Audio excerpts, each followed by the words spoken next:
তোমালোক সকলোৱে নিশ্চয় বেংকলৈ গৈ পাইছা নহয় জানো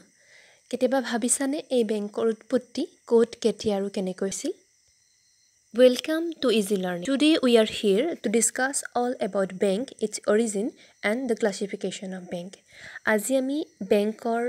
বিষয়ে আলোচনা কৰিম বেংকনো কি বেংকৰ উৎপত্তি কেনেদৰে হৈছিল আৰু বেংকৰ বিভিন্ন শ্ৰেণী বিভাজনৰ সম্পৰ্কে আলোচনা কৰিম প্ৰথমতে আমি চাওঁ বেংক মানেনো কি what is bank বেংক হল এবিধ বিত্তীয় অনুষ্ঠান যি ঋণৰ ব্যৱসায় কৰে বেংকে কি কৰে সঞ্চয়কাৰীৰ পৰা সঞ্চয় সংগ্ৰহ কৰে আৰু সেই সংগৃহীত সঞ্চয় ঋণ লওঁতাসকললৈ আগবঢ়ায় কোনসকল ব্যক্তিলৈ আগবঢ়ায় খেতিয়ক উদ্যোগপতি সাধাৰণ গ্ৰাহক ছাত্ৰ-ছাত্ৰী বা অন্যান্য শ্ৰেণীৰ লোকসকললৈ বেংকে ঋণ আগবঢ়ায় তেন্তে বেংক মানে কি গম পালো বেংক হল এক বিত্তীয় অনুষ্ঠান যি ঋণৰ ব্যৱসায় কৰে সঞ্চয়কাৰীৰ সঞ্চয় সংগ্ৰহ কৰে আৰু বিভিন্ন ব্যক্তিক ঋণ আগবঢ়ায় What is bank? Bank is a financial institution that deals in loans. It also collected savings from the saver and offers loans to the farmers, borrowers, industrialists, customers, students and many other sections of people. যেটা আমি গম পালো bank মানে কি এটা বিত্তীয় অনুষ্ঠান সৰি বেংকৰ হৈছে এটা বিত্তীয় অনুষ্ঠান যি আমাৰ কি কৰিব বিভিন্ন ধৰণৰ সঞ্চয় সংগ্ৰহ কৰে ঋণ প্ৰদান কাৰ্যসূচী কৰে এতিয়া আমি জানো এই বেংক শব্দটোৰ উৎপত্তি কেনেদৰে হৈছিল বেংকটো কেনেকৈ অৰিজিন হৈছিল তো এজন অৰ্থনীতিবিদ আছিল জিঅফ্ৰি ক্ৰাউথাৰ তেওঁ কৈছে কি যে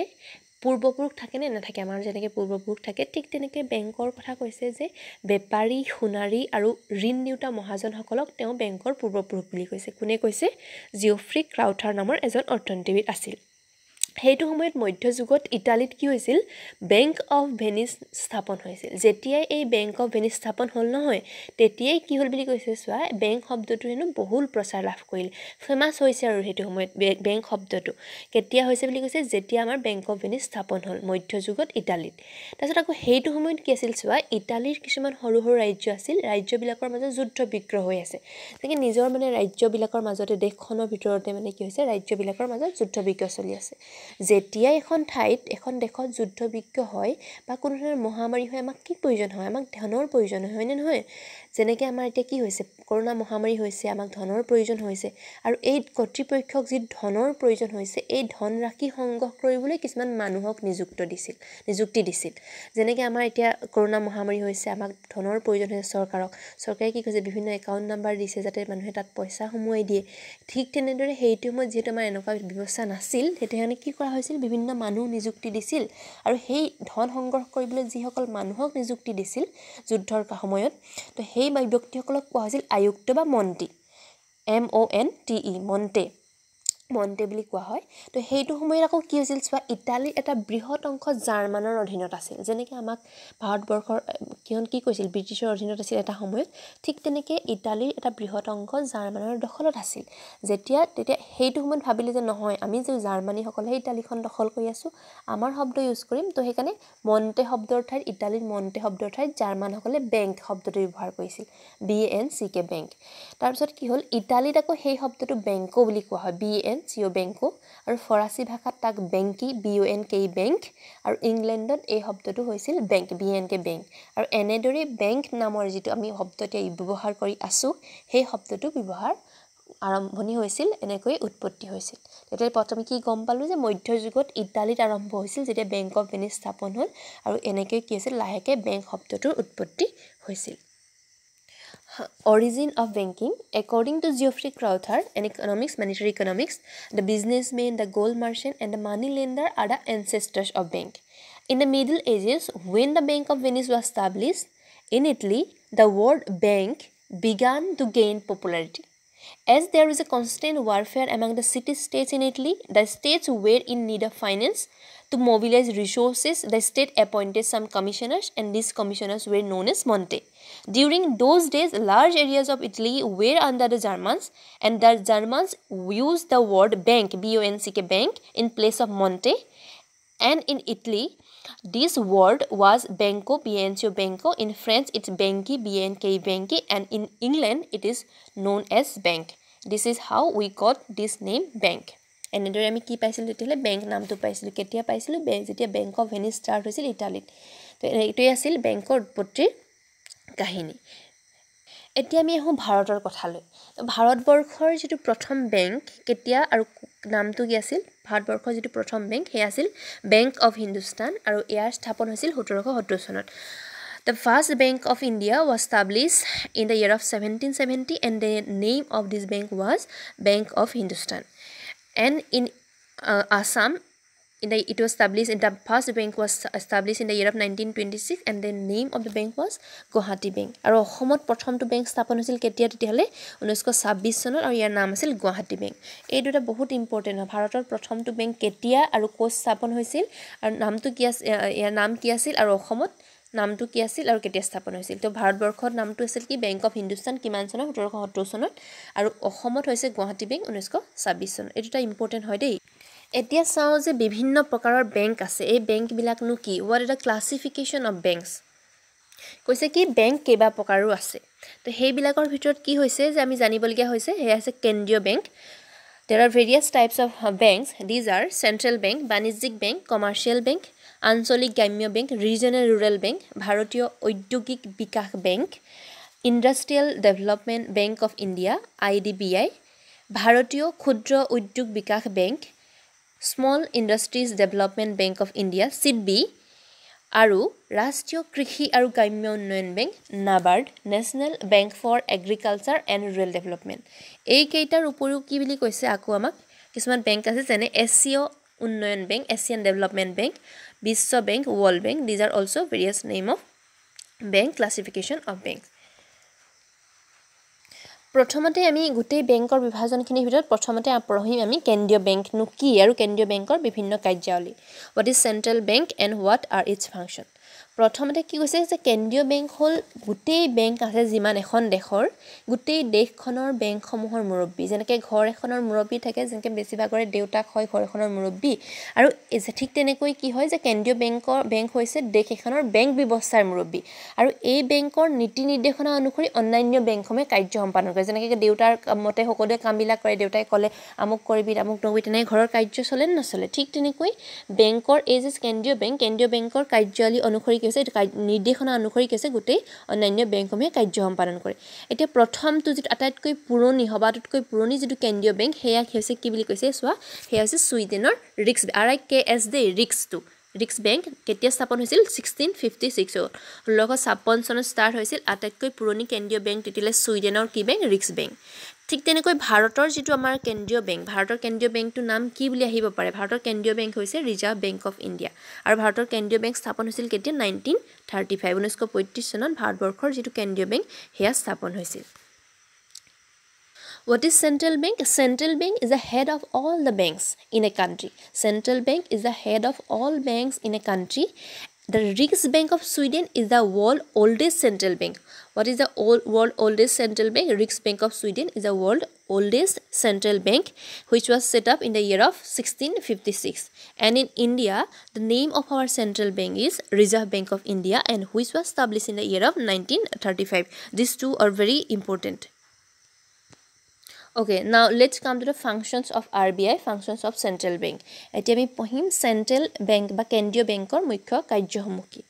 আটাইতকৈ ইম্পৰ্টেন্ট যেটো প্ৰথম কাৰ্যাৱলী হেতু হৈছে কেন্দ্ৰীয় বেংকে কি কৰে বুলি কৈছে কাগজী মুদ্ৰা ছপা কৰে কাগজী মুদ্ৰা যেটো আমি লৈ থাকো আমি সবে জানোৱে তো কেন্দ্ৰীয় বেংকৰ এইটো এটা একচেটিয়া অধিকাৰ মানে কি বাকি কোনো বেংকৰ এই অধিকাৰ নাই কেৱল কেন্দ্ৰীয় বেংকেহে কি কৰিব পাৰে কাগজী মুদ্ৰা ছপা কৰিব পাৰে what are the functions of RBI the first function of RBI is that the central bank or the RBI issues currency this is the monopoly right of the central bank as no other bank in the country enjoys this right this is the monopoly right of this central bank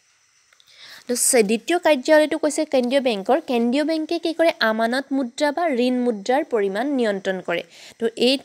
আমানত ঋণ মুদ্ৰা মানে কি ঋণ মুদ্ৰা হৈছে যে কি হয় বাণিজ্যিক বেংকসমূহক ঋণদান কৰে নকৰে আমাক বাণিজ্যিক বেংকসমূহে তো বাণিজ্যিক বেংকসমূহৰ যদি অত্যাধিক ঋণ দিয়ে তেওঁলোকে অত্যাধিক ঋণ লয় সাধাৰণ মানুহবিলাক তেতিয়া মানুহৰ হাতত পাৰ্চেজিং পাৱাৰ যদি ক্ৰয় ক্ষমতা বাঢ়ি যায় যাৰ ফলত কি মানুহৰ হাতত পানী সাপ্লাইটো বাঢ়ি যায় মানুহৰ হাতত পইচা আছে যিমন যে তাকে কিনিব পাৰে তো পইচা আছে যিমন যে তাকে কিনিবলৈ যাওঁতে কি হ'ব পাৰে যে মানি সাপ্লাইটো ইনক্ৰিজ হৈছে কিন্তু বস্তু বাহিনীবিলাক আমাৰ ইমান যোগানটো বৃদ্ধি হোৱা নাই তাৰ ফলত যিখিনি বস্তু আছে সেইখিনিৰ ওপৰত কি হৈছে দোকানীবিলাকে দাম বঢ়াব পাৰে যাৰ ফলত ইনফ্লেশ্যন হ'ব পাৰে বা মুদ্ৰাস্ফীতি হ'ব পাৰে তো এনেকুৱা ধৰণৰ যদি সিচুৱেশ্যন নহয় সেইকাৰণে কি কৰে কেন্দ্ৰীয় বেংকে সেই ঋণটো নিয়ন্ত্ৰণ কৰে যাতে ঋণটো কিমান পৰিমাণত দিব কিমান সুদৰ হাৰত দিব কেন্দ্ৰীয় বাণিজ্যিক বেংকবিলাকক সেই ঋণৰ পৰিমাণ বিভিন্ন মাধ্যমৰ বিভিন্ন ব্যৱস্থাৱলী আছে বিভিন্ন কেইবাটাও ব্যৱস্থা আছে তোমালোকে এতিয়া নালাগে কিনি পঢ়িব বিভিন্ন ব্যৱস্থাৱলী গ্ৰহণ কৰি কি কৈছে বাণিজ্যিক বেংকসমূহৰ ঋণ প্ৰদান ক্ষমতাটো নিয়ন্ত্ৰণ কৰে নহ'লে যে বাণিজ্যিক বেংকসমূহে যদি সাধাৰণ মানুহক ঢেৰ পইচা দি দিয়ে কি হ'ব এখন হিতে বিপৰীত হ'বগৈ পাৰে তো সেইকাৰণে কি হৈছে বাণিজ্যিক বেংকসমূহৰ যিটো প্ৰদানৰ ক্ষমতা সেইটো নিয়ন্ত্ৰণ কৰে কোনে কেন্দ্ৰীয় বেংকে তো এইটোকে কোৱা হৈছে কেন্দ্ৰীয় বেংকসমূহে ঋণ মুদ্ৰাৰ পৰিমাণ নিয়ন্ত্ৰণ কৰে তো এইটো হৈছে দ্বিতীয় কাৰ্যাৱলী চেণ্ট্ৰেল বেংকৰ the second function of the central bank is that central bank controls the volume of credit তো volume of credit control by home control by central bank It adopted various control measures policy to regulate the lending capacity of the commercial bank so that they can regulate their central bank can regulate the lending capacity of the commercial bank. This is the second function of the commercial central bank. তাৰ পাছত আহিলে তৃতীয় কাৰ্যাৱলীটো কি 3 নম্বৰতে কি কৰে কেন্দ্ৰীয় বেংকে কি কৰে বেংকসমূহৰ বেংক হিচাপে কাৰ্য সম্পাদন কৰে চোৱা গোটেই বেংকবিলাকৰ বেংক হিচাপে কাৰ্য সম্পাদন কৰে কেন্দ্ৰীয় বেংকে কি কৰে যে হিচাপ নিকাছবিলাক গোটেই বেংকবিলাকৰ হিচাপ নিকাছবিলাক কোনে পৰীক্ষা কৰিব কেন্দ্ৰীয় বেংকে আকৌ কেন্দ্ৰীয় বেংকে অন্যান্য বেংকসমূহৰ বিপদৰ বন্ধু আমাৰ বিপদ হ'লে ক'ত যাওঁ বন্ধুৰ ওচৰলৈ যাওঁ নে নাযাওঁ তো ঠিক তেনেকৈ অন্য বেংকবিলাকৰ যদি বিপদ হয় আৰ্থিক সংকট হয় বিপদ মানে হৈছে ইয়াত আৰ্থিক সংকট যেটো পইচাৰ লগত আৰ্থিক ব্যৱস্থাৰ লগত জড়িত বেংক বুলি ক'লে তো আৰ্থিক যেতিয়া সংকট হয় কেন্দ্ৰীয় বেংকৰ ওচৰ চাপে আৰু কেন্দ্ৰীয় বেংকে কি কৰে বেংকসমূহক সহায় কৰে লাষ্ট ৰিজৰ্ট বুলি কৈছে যে শেষ আশ্ৰয়স্থল তেতিয়ালে বেংকসমূহৰ কোন হয় তেতিয়ালে কেন্দ্ৰীয় বেংক বিপদৰ বন্ধু মানে তেওঁলোক কেন্দ্ৰীয় বেংকে তেতিয়ালে বেংকসমূহৰ বিপদৰ বন্ধু হিচাপে কাৰ্য সম্পাদন কৰে বেংকসমূহৰ বেংক হিচাপে মানে বেংকৰ বেংক আকৌ একদম পুৰা হেড অফ দা মানে বেংক হয় বেংকবিলাকৰ হেড হয় তেওঁ কিবা যদি প্ৰবলেমছ হৈছে তেওঁলোকৰ গোটেইবিলাক দিলে সলভ কৰিব কোনে কেন্দ্ৰীয় বেংকে আৰ্থিক সংকটৰ সময়ত কোনে পইচা দি সহায় কৰিব কেন্দ্ৰীয় বেংকে বাণিজ্যিক বেংকসমূহক সহায় কৰিব তো থাৰ্ডটো হৈছে কি third functions of the central bank is that central bank is the banker's bank the central bank examines all the accounts of the member banks and the central bank is also' the friend in need to all the banks to all the other banks it is the friend in need. There is a proverb like a friend is need, a friend is deed. Like that, central bank act as a friend in need to all the other banks. Whenever the banks are in a financial crisis, the central bank comes to their help. Whenever the bank, any bank are in crisis, financial crisis, the central bank that comes to their help. That's why it is called central bank is the bankers of bank. It is also known as the last resort. Central bank is also known as last resort. তো এইটো হৈছে 3 number কাৰ্য 4 নম্বৰটো হৈছে যে কেন্দ্ৰীয় বেংকে চৰকাৰৰ বিত্তৰ যোগান ধৰোতা সো বাজেটত আমাৰ এখন বাজেট বনায় চৰকাৰে কোট কেনেকৈ খৰচ কৰিব কোট কেনেকৈ চৰকাৰে আয় আহৰণ কৰিব ৰাজহ সংগ্ৰহ কৰিব এইবিলাক কিছুমান কিছে বাজেট বনায় নহয় বাজেটত কেতিয়াবা কি হ'ব পাৰে বাজেট ঘাটি হয় বাজেট ঘাটি মানে কি চৰকাৰৰ ব্যয়ৰ পৰিমাণতকৈ আয়ৰ পৰিমাণ কম হয় চৰকাৰে খৰচ কৰিছে বেছি কিন্তু ইনকামটো কম হৈছে যেনেকৈ ধৰি লওক তুমি ইনকাম কৰিছা 10 টকা খাইছা 20 টকা তাৰ মানে কিমান 10 টকা তোমাৰ ঘাটি হ'লে নহল মাইনাছত লাগিলে ঠিক তেনেকৈ এটো কোৱা হয় কি যে চৰকাৰৰ যেতিয়া আয়তকৈ ইনকামতকৈ চৰকাৰৰ খৰচটো বেছি হৈ গৈছে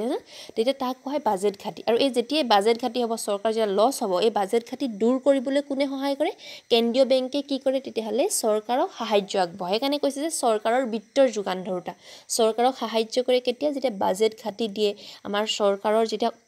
ইনকামতকৈ চৰকাৰ যিটো আয়তকৈ ব্যয় বেছি হয় তেতিয়াহলে কি কৰিব কেন্দ্ৰীয় বেংকে চৰকাৰক সহায় কৰে কেন্দ্ৰীয় বেংকে চৰকাৰক কিছু পৰামৰ্শ প্ৰদান কৰে চৰকাৰক কি কাম কৰিলে ভাল হ'ব নহব পৰামৰ্শ দিয়ে কোনে কেন্দ্ৰীয় বেংকে চৰকাৰক কেনেকুৱা আয় নীতি হ'ব লাগে কোপৰা ইনকাম কৰিব ৰাজহ নীতি কেনেকুৱা হ'ব লাগে তেওঁলোকৰ বাণিজ্য নীতি কেনেকুৱা হ'ব লাগে এই গোটেইবিলাকৰ পৰামৰ্শ কোনে দিয়ে কেন্দ্ৰীয় বেংকে দিয়ে আৰু কেন্দ্ৰীয় বেংকে চৰকাৰৰ প্ৰতিনিধি হিচাপেও কাম কৰে আৰু চৰকাৰৰ গোটেই যিমান আয় হয় ব্যয় হয় খৰচ পাতি এই গোটেই কথাখিনি কোনে হিচাপ নিকাচ কৰে কেন্দ্ৰীয় বেংকে হিচাপ নিকাচ কৰে তাৰপিছত কৈছে ফৰ্থ নাম্বাৰ ফৰ্থটো হৈছে কি তেতিয়াহলে যেটো ফৰ্থ আমাৰ হ'ব fourth function of the central bank is the advisor an agent, advisor and agent to the government. It is acts as a advisor and agent to the government. The central bank is the financer of the to the government. Financer, who is the financer of the government? Central bank is the financer of the government. How? When the government faces a budgetary deficit. What is a budgetary deficit? Budgetary deficit means when the aggregate expenditure is more than the aggregate revenue of the government. This is known as budgetary deficit. When expenditure is more but revenue is less, this is called budgetary deficit. When expenditure shown in the budget exceeds the aggregate revenue to be earned by the government, this is known as budgetary deficit. At a time of budgetary deficit, who helped central government, the central bank helped the government so that they can remove their budgetary deficit. So this is the function of central bank. ইয়াৰ উপৰিও কি কৰে কেন্দ্ৰীয় বেংকে আৰু বিভিন্ন ধৰণৰ কাৰ্য সম্পাদন কৰে। ইয়াৰ উপৰিও কি কৈছে যে সময়ে সময়ে দেশৰ যেতিয়া আৰ্থিক পৰিস্থিতিৰ খাটিয়ান দাঙি ধৰে কেন্দ্ৰীয় বেংকে সমবায় বেংক আৰু অন্যান্য বেংকসমূহলৈ কি কৰে বিত্তৰ যোগান আগবঢ়ায়, ছাত্ৰ ছাত্ৰীসকললৈ ঋণৰ যোগান ধৰে, তাৰ পাছতে ধৰি লওক বিভিন্ন ধৰণৰ কল্যাণমূলক আঁচনি আদিৰ কাৰণে বৰঙণি আগবঢ়ায়। তো এইবিলাক বিভিন্ন অন্যান্য কাৰ্যাৱলীৰ ভিতৰত পৰে কেন্দ্ৰীয় বেংকৰ। তো কেন্দ্ৰীয় বেংকে তেতিয়াহ'লে কি কৰিব, তেতিয়া গোটেই কাগজী মুদ্ৰা ছপা কৰে, তেওঁলোকৰ একচেটিয়া অধিকাৰ। আকৌ কেন্দ্ৰীয় বেংকে মুদ্ৰাৰ পৰিমাণ নিয়ন্ত্ৰণ কৰে বাণিজ্যিক বেংকসমূহৰ। কেন্দ্ৰীয় বেংকে বেংকসমূহৰ বেংক হিচাপে কাম কৰে। কেন্দ্ৰীয় বেংকে চৰকাৰৰ বিত্তৰ যোগান ধৰে। কেন্দ্ৰীয় বেংকে কিছু চৰকাৰৰ প্ৰতিনিধি হিচাপে কাম কৰে। দৰকাৰ হ'লে তেওঁলোকক ঋণৰ যোগান চৰকাৰক সহায় কৰি পৰামৰ্শ প্ৰদান কৰে। কেন্দ্ৰীয় বেংকে বিভিন্ন ধৰণৰ অন্যান্য সমবায় বেংক বা বিত্তীয় প্ৰতিষ্ঠানৰ ঋণৰ যোগান ধৰে। These are the various functions of central bank. Central bank is the head of the all banks of our country. So that is why it is called bankers of bank. Central bank also reviews the economic situation of the country from time to time, and it also supplies loans to the cooperative bank and